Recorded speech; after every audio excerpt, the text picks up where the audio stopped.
light worming through, then disappearing. "Frankie!" his mother cried from the world above.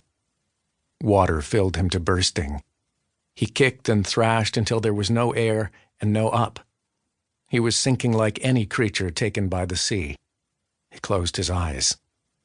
Then a tug on his arm, and he was dredged up, back up between parted logs and into the light, sputtering into the air. "Namu Amida Butsu, Namu Amida Butsu," babbled Momoe, half asleep at his side, prayer beads spilling between her fingers. "Mama!" Frankie gagged and woke. His brother Yas stirred beside him in the moonlight, but slept on. Aki, Yas's twin, along with their sisters Julia and Augusta, slept in another bed. Their father, Taiji, lay in another across the room. The ocean swell beneath them lulled their floating house. How Frankie ached all over. His ribs, his chest, his head, his throat, even his fingers and toes. At dawn, he watched through the window as Yas and their father stepped onto the logs tethered outside their house.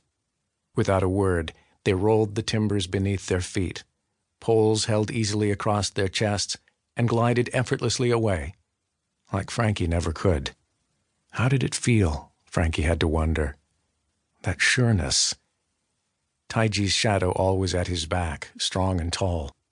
When they reached the dense cluster of logs in the middle of the inlet, they poked and pushed with their poles while hopping from one trunk to another, urging the swarm toward the sawmill for skinning and slicing.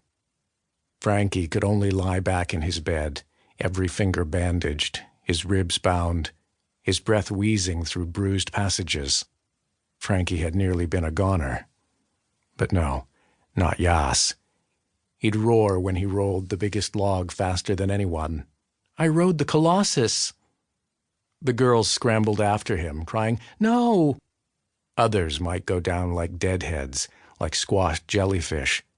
But Yas would laugh, drunk from the sea. If only Yas would go down just once. Frankie couldn't help wish it. Just once.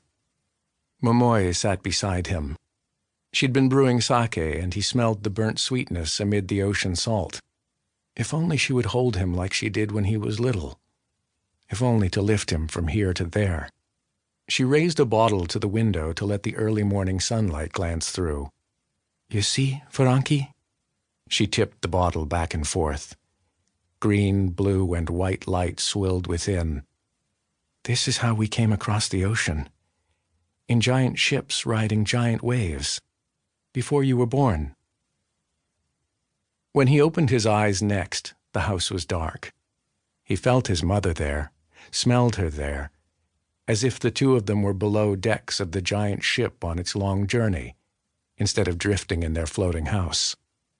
Momoe leaned in with her hot breath, words pouring like lava in his ear. "One night, a man fell into the Sea of Japan, down into the deep, dark water."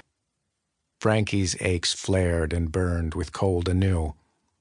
"Then what?" he asked, though of course he knew the story. "Shush." His mother's eyes widened, her thick brows arching in the faint moonlight. She hunched her shoulders and drew up her arms. "The priest swept down into the water, his robes like wings." She sighed, shoulders drooping, eyes narrowing.